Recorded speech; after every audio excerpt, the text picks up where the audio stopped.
What is going on, guys? In today's video I will show you the best BONESTORM witch build in Path of Exile 2. So in this guide I will give you a quick overview of the setup, then I will explain what skill gems and upgrades should you focus on. Then as well we'll see what is the best gear and how to get it for both the mid game and the end game. And then finally we will go over the passive tree, attributes, your skill rotations, and even what Atlas passive should you use, so we would be able to get the highest damage possible and much more. If you are looking for this build on the website, then click my link in this video's description or the pinned comment.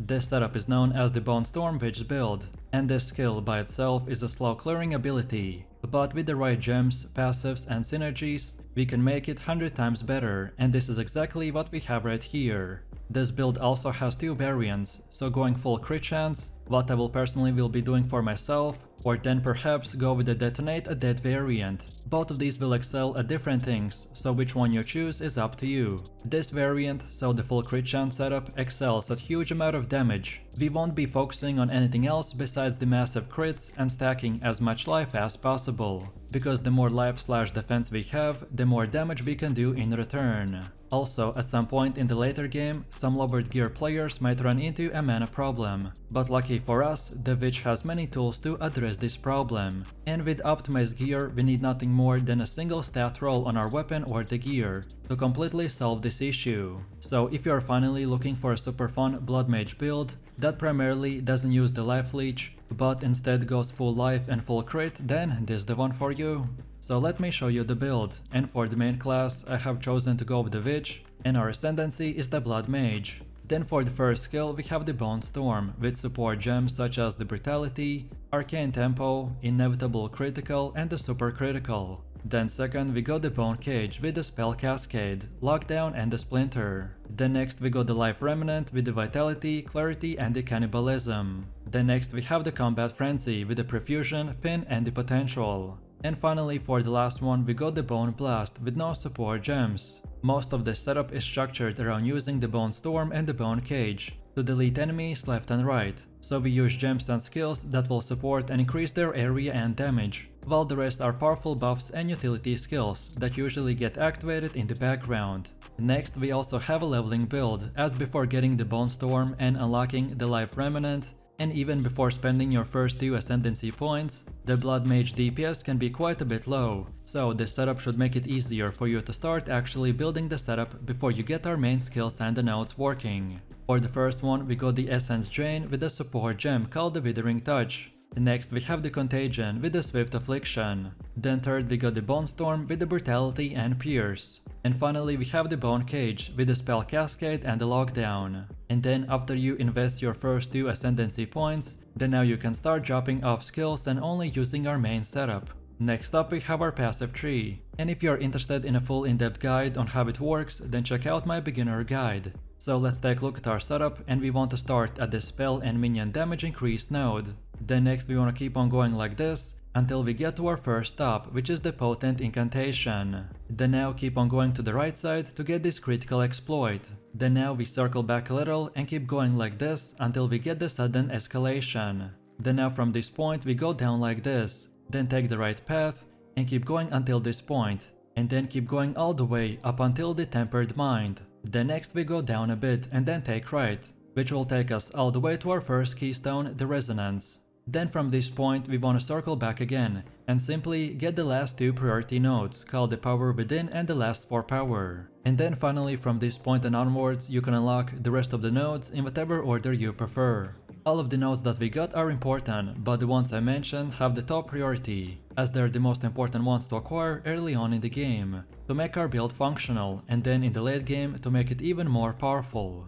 Also, as far as attributes go, so you just simply want to fill your attribute requirements for the gear and skill gems, and then after that, spend the rest of your leftover attributes into more strength. And then now let's go all the way to the middle again, and for our Ascendancy build, this is what we have. So at the beginning you want to unlock the Sangumancy, but please don't get it too early. This node is required for every blood mage, and this ability does ton of self damage, and it can be quite hard to mitigate this in the early game. So I recommend for you to wait until you complete your second trial and then take your first and second Ascendancy at the same time. So then after the second trial, you want to get the Grasping Wounds. This one will make you significantly tankier and synergize very well with the Sangumancy. So as I said before, get both these Ascendancies at the same time. Then next, take the Gore Spike. This will scale off your maximum life and is a big damage boost. And then finally, for the fourth option, you want to take the Crimson Power, as this will give you a massive energy shield body armor, and this will also scale really well with our previous Gore Spike.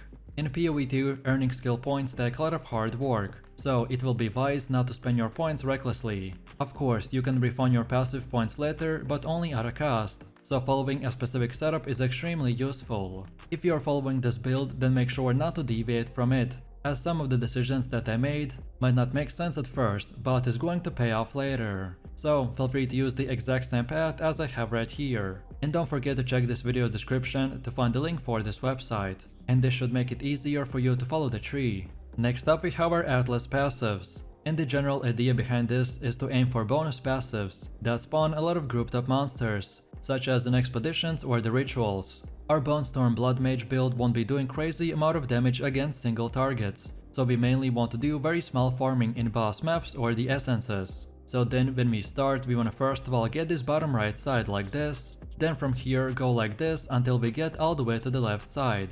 And then when all of these passives are done, then now we go again to the middle, and now take the middle path and then go a bit to the left again and get all of these nodes. Then next we have our gear. The weapon of our choice is the Attuned Wand with the mana drain, and for the extra bonuses we want increased spell damage, plus 3 levels to all physical spell skills, then also increased critical hit chance, and more percentage to critical damage bonus. Next we also have the offhand called the Emblem Crest Shield, with the armor and energy shield. This specific shield is the best job that I got, but it's not required. However, for bonuses we want max life, cold and fire resistance. Remember that our main goal is to stack as much life and resistances as possible, so that's why you will see few stats repeating all over again. Then for the helmet we have the Expert Vicar Tiara with the energy shield, and for more we want max life, cold and fire resistance. Then for the chest we have the Guild Vestments with the armor and energy shield. And for bonus stats we need max life, evasion rating and the fire resistance. Then for the belt we have the Rawhide belt with the increased recovery to the flask, and for the extras we want max life, lightning and chaos resistance. Then for the gloves we got the Torn gloves with the energy shield, and for more we want max life, increased armor and evasion. Then for boots we're using the Bushwhack with the evasion. For this build we will need to get these boots or use the pin gem on our Combat Frenzy, so which option you prefer it's up to you, but if you have the pin then the boots are not required, but still very powerful. So get it or not, but at least go with as high movement speed as possible, then also get evasion rating and more to dexterity. Then for the first ring get the Ruby ring with fire resistance, and for more we want max life, lightning and chaos resistance. While on the second one we got the Sapphire ring with cold resistance, and for more get max life, fire or lightning resistance. And finally for the amulet get the Solar Amulet with more to spirit and max life. No matter which gear you choose, at least try to get 75% resistance cap on all 4 elements. Then next we have the runes. During early item progression, most gear will be socketed with resistant runes like the Desert Rune, Glacial Rune or the Storm Rune. But once elemental resistances have been capped, and the elemental resistant runes are no longer necessary, you then want to opt in to increase their maximum life with body runes or consider socketing a soul core. So overall for our weapon we're using the Iron Rune. Then for the helmet we have the Glacial Rune, and then for the rest of our equipment we are going with the Storm Rune.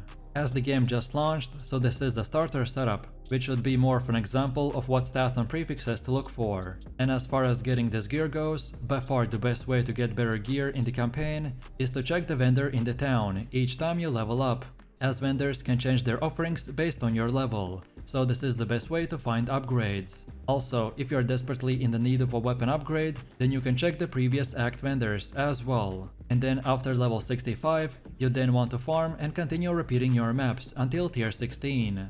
And again, for more farming guides, check out my gearing guide video. Then on top of this, we need to quickly look into the charms. Charms are incredibly useful, as by having the right one equipped at the right time can save you from dying. If you are struggling with certain bosses, then look into what damage type they are using. and then use that specific charm to increase your resistance. For me personally, I like to use the stone charm for stuns, then the amethyst charm for chaos damage, and finally the ruby charm for fire damage. But as I said, which one you choose will entirely depend on the enemies that you are fighting, so feel free to experiment and mix and match.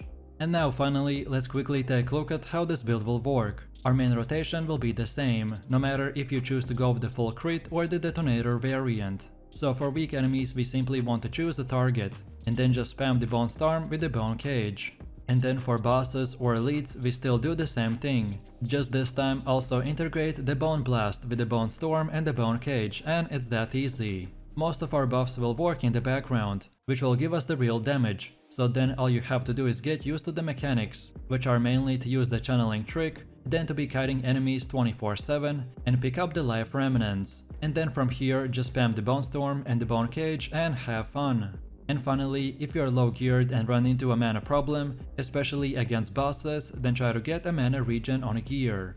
For most players, there's no real way to solve the mana issue, until you get more familiarized with the mechanics and start getting better nodes and items. Also, this might sound obvious, especially at the beginning, but if you run out of mana, then just simply cast less skills and wait. You'll be doing very high damage anyways, so casting few less skills won't really impact the gameplay that much, but it may reduce your mana consumption, especially if you're under-geared or under-leveled. So let me know what you think about this build in the comments below. If you enjoyed this, then you definitely don't want to miss my top 3 best builds video, where I showed even more powerful builds. So click the screen now and I'll see you in the next one.